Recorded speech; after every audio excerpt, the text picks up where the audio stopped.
चलो।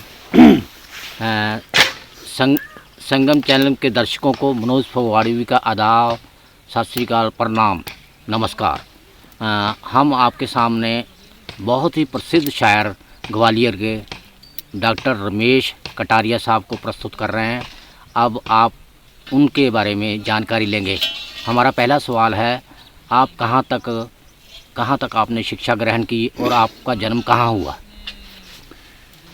ऐसा है फगवाड़ी साहब, मेरा जन्म तो मुजफ्फरनगर में हुआ है, लेकिन वैसे मैं पटियाला का रहने वाला हूँ। मेरे दादाजी पटियाला में रहते थे, लेकिन मेरे पिताजी जो है ना उधर मध्य प्रदेश में आ गए थे, भिंड ग्वालियर में, वो वहाँ आ गए थे।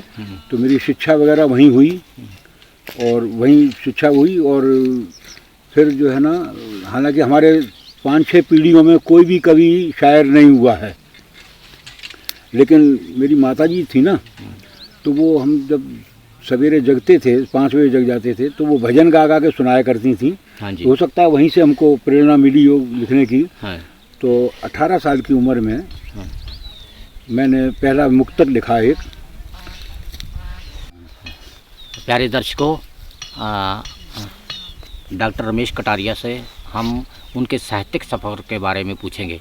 साहित्यिक सफ़र आपने कहाँ से शुरू किया है रमेश कटारिया साहब? ऐसा था कि माताजी हमारी भजन वगैरह गा गा के सुनाती थी, तो वहीं से हमको प्रेरणा मिली। जब मैं 18 साल का हुआ तो पहला एक मुक्तक मैंने लिखा, आओ आज बैठकर संसार की बातें करें और नफरत का त्याग कर कुछ प्यार की बातें करें। बहुत खूब। और काम की बातें तो करते हैं बारोजगार, हम तो हैं बेकार, सो बेकार की बातें करें। बहुत खूब। जब जब ये मुक्तक मैंने अपने मित्रों को सुनाया तो उन्होंने बहुत पसंद आया। फिर मैंने दूसरे दिन एक गज़ल लिखी और उसको दैनिक वीर अर्जुन में भेजा मैंने छपने के लिए। कटारिया साहब, आपने गज़लें लिखनी कब से शुरू की और आपकी पहली गज़ल अगर आपको याद हो तो कौन सी थी? पहली गज़ल थी, अंधविश्वासों के सहारे पल रहे हैं हम, अंधे कुएं में अंधे बनकर चल रहे हैं हम, एक दूसरे को देखकर खुश होना चाहिए, एक दूसरे को देखकर खुश होना चाहिए, एक दूसरे को देखकर जल रहे हैं हम। इस टाइप की मैंने गज़ल लिखी थी। बहुत खूब। और आज 50 वर्ष हो रहे हैं।